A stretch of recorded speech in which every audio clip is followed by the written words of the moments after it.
Hello everybody, my name is Jeremy. This is Red Means Recording Modular, and today we are looking at the graphic VCO from Synths. This is a really cool sort of wavetable-y VCO that I was not actually really aware of how cool it was until I got a chance to mess with it.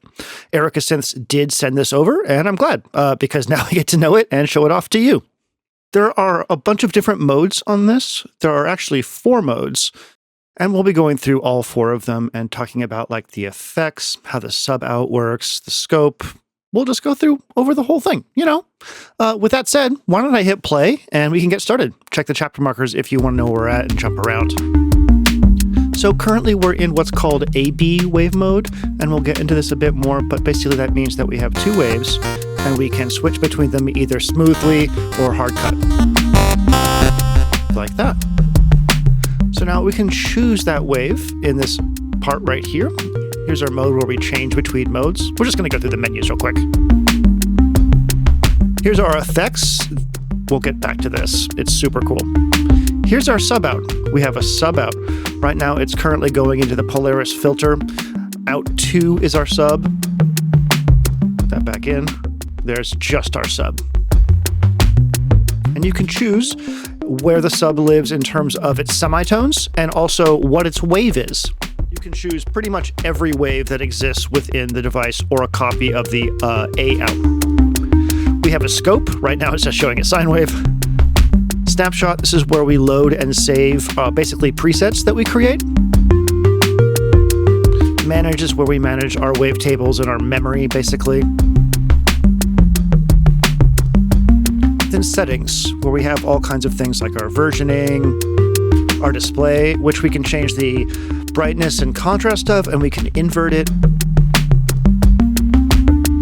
In our off settings, we can choose whether or not we want to smoothly morph between the waves or discretely. I'm going to leave it on smooth right now.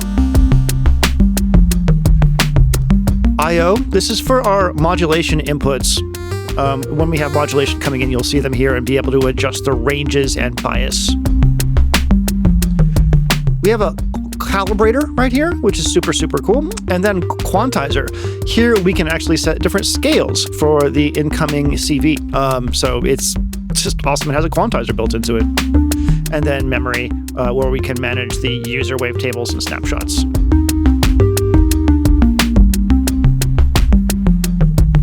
So with that said, let's go back into the waves here, and I'm going to go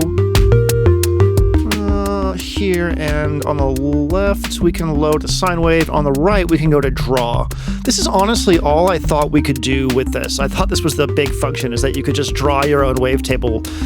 You can, and you can see that it's actually really neat. We can choose between a menu of shapes that we can apply to the current waveform, which is really neat. In fact, we can actually go in and look at the spectra and edit the spectra. Isn't that cool? So yeah, you can come in here and play around as much as you want and draw your own waves. But if you don't want to do that, that's fine. There's a ton of wavetables on here, and you can just pick from one of those and manipulate it further if you want.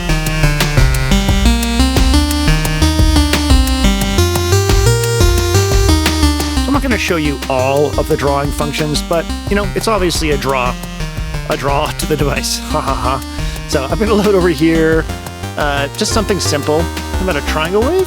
Yeah, triangle wave. And on the right hand side, I'll go ahead and load a different wave, something with a bit more spectra to it, a bit more like, you know, classiness or upper harmonics to it. How about this thing? Pick one of the waves from in this menu. There we go. Cool.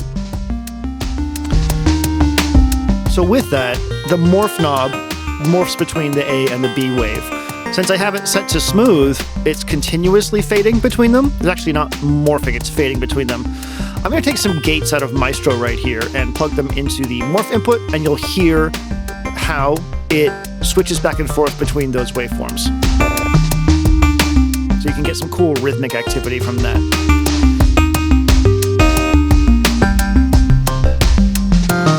Let's mess with the effects a little bit. So this is really cool. In here we have a bunch of different effects, starting with FM, RM, phase distortion, fold, wrap, or warp, crush, drive, And yeah, these are super, super cool, especially because while we can put a oscillator or a source of modulation into this device in order to drive these effects, it has its own internal oscillator.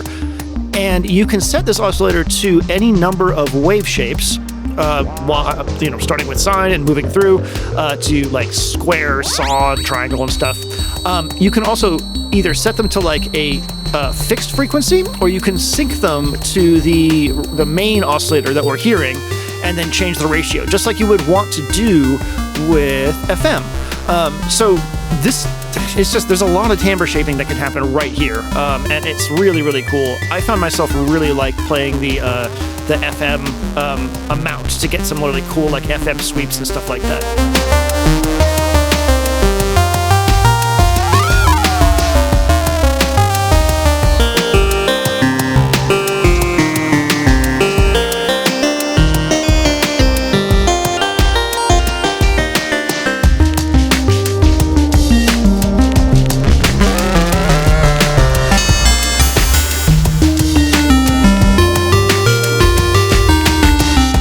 We're going to do in here later, but I just wanted to know that's how that effects section works.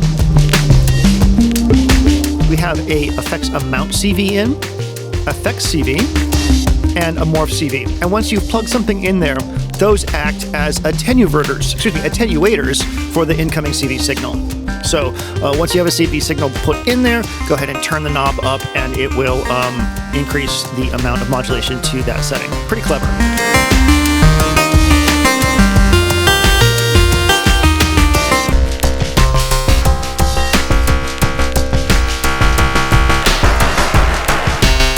By the way, you're seeing that black bit on my hands because I had to put a little mask on the screen to make it kind of pop. It's a pretty low contrast screen in terms of capturing on camera, but it is pretty visible in real life.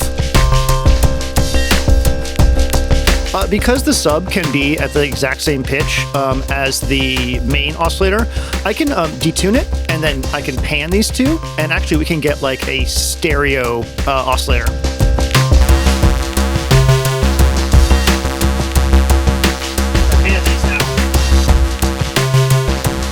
Just another way you can play around with this. It's pretty cool.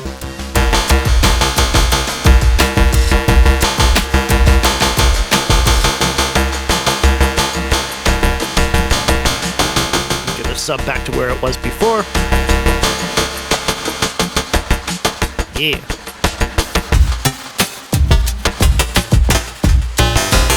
You can get some really nasty, glassy tones out of this. The kind of stuff you would expect from Wavetable, that kind of like overly digital, brittle kind of sound.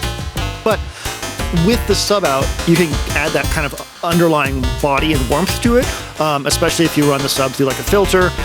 So yeah, it's a pretty diverse sounding oscillator. It's pretty cool.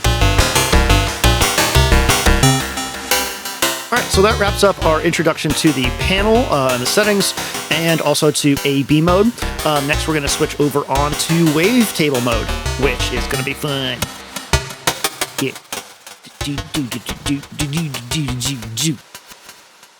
Wavetable mode. Let's go over to our mode. Switch it to Wavetable. And now we can go into the banks of wavetables that we have on here. So we were loading single waves before. Now we can load an entire wavetable and warp through it.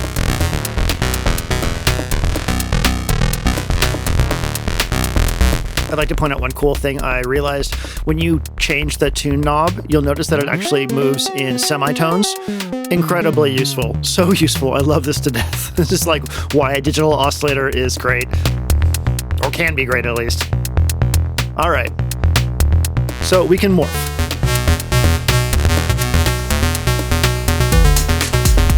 If I was to put some modulation into the morph input, we could get a, classic morphing wavetable sound.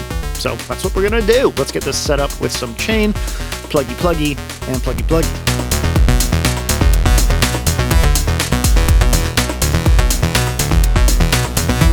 If I go back to my settings here and look at the I/O page, we can see that modulation coming in. And you can adjust the incoming range or gain of the signal, and also the bias.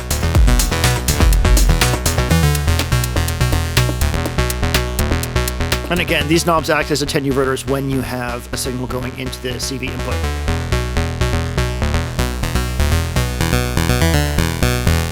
There's our scope. Now it's actually doing something. Let's go ahead and try out some different wavetables and add some effects. Just have a little jam.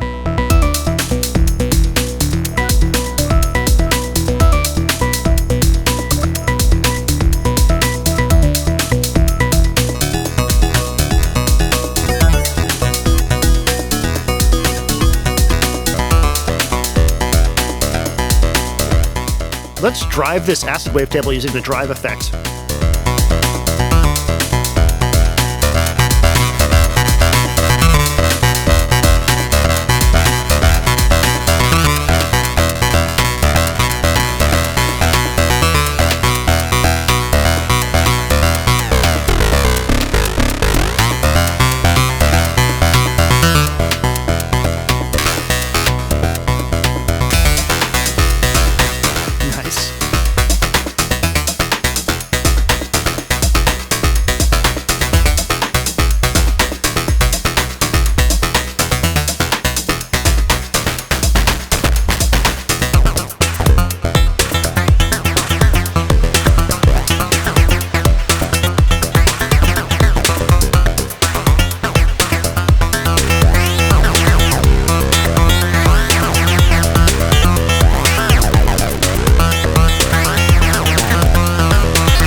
Wavetable.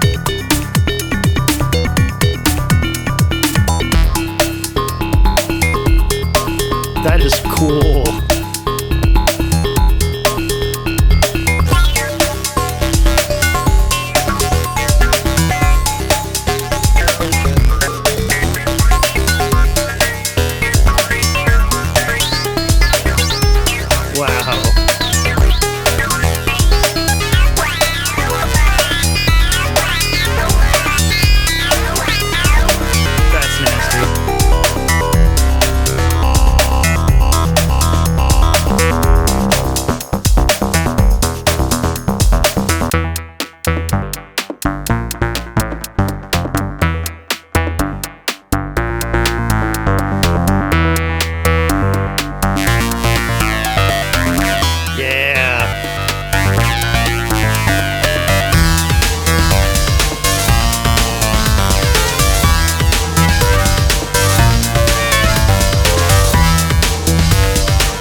So we're running our sub out into this Polaris filter right here, which is getting its own envelope. Sounds really good, and we can give it its own sequence, which is really, really cool. Gate sequence, at least.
right, well, that's Wavetable mode. I could literally do this for the rest of the day, but we should probably get to the other modes and take a look at them. So let's switch from Wavetable mode over to, I think it's called Matrix mode, which is actually really, really cool as well. All right, let's do it. All right, so let's go into our mode and switch it to Matrix. Mode, Matrix. And you're going to see this like XY interface. Let's go ahead and play real quick. There we go. Okay, so we've got this kind of like long sequence to show off the movement of this matrix. We've got a sine wave set there, but I can use these to draw a bounding box or bounding rectangle that will contain a subsection of the wavetables that are on the device. So if you think of the vertical as the different wavetables, on the right, the like amount that you will pass through those wavetables, you can create a really, really diverse, morphable super wave out of everything that's on the device. It's just really, really cool. So I'm going to go ahead and use these two controls here to move through this now from an XY perspective. It's a mega wavetable. How fucking cool is that? So I'm going to take two outputs of here. I'm going to set them to smooth random, like a half note, I think. And I'm going to go ahead and put these into our two inputs so we can modulate this. Now you can see that we're slowly moving around that wavetable. Well, all the wavetables.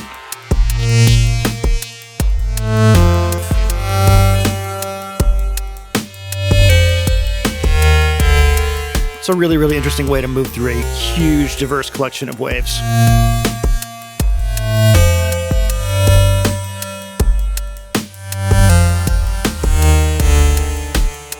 Of course, you can come in here and still play with the attenuverters and change the bounding box on the fly.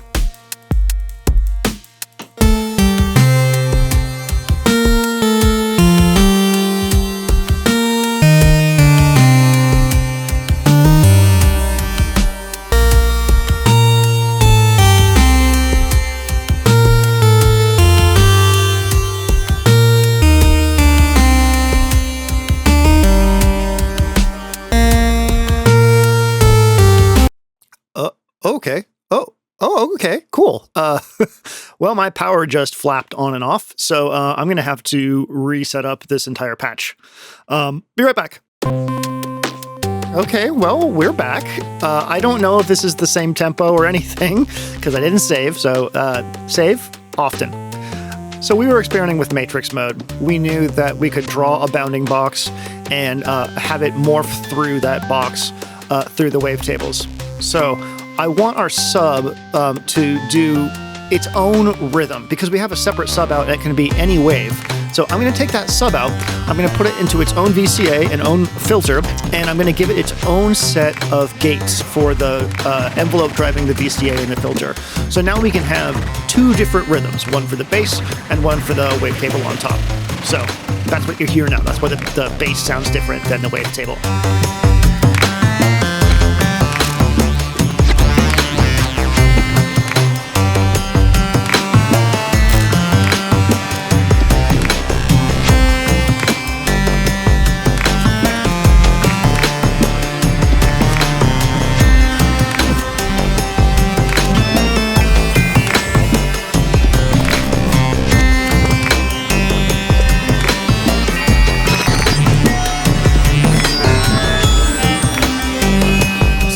Lot of really, really cool sweet spots within this process.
All right, last but not least is drum mode. Drum mode's not even in the manual, which is really, really weird.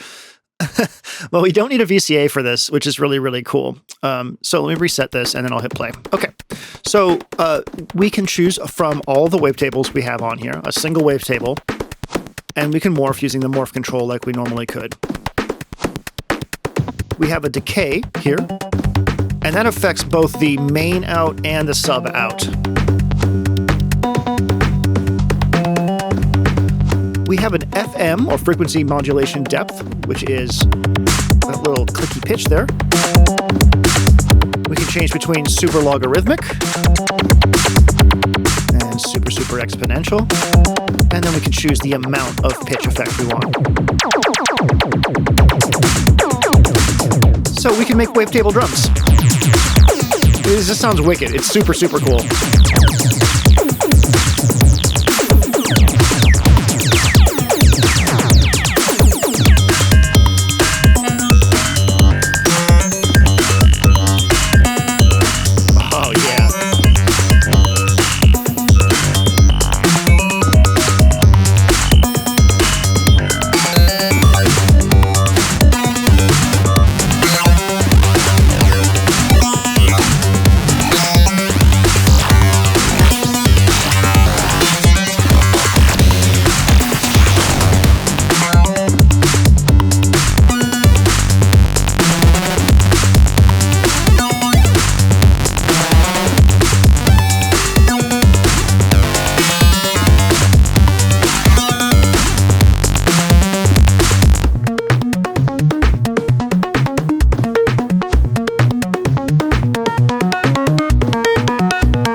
That's so cool.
Cool. Well, there it is, the graphic VCO from Erica Synths. I actually really like it. It does seem menu divey, and I guess it really is, but it's not super deep or confusing like you might expect it to. In fact, I think this would make like an amazing polyphonic desktop synth. I would probably buy it. Anyways, thank you so much for watching. My name is Jeremy. This is Red Means Recording Modular. If you like the video, give it a like. If you want more modular videos, subscribe. That's what we do here. Maybe we'll do some other stuff one day too. I don't know. The future is wide open. Again, thanks so much for watching. Talk to you soon. Kiss your cat right on the lips.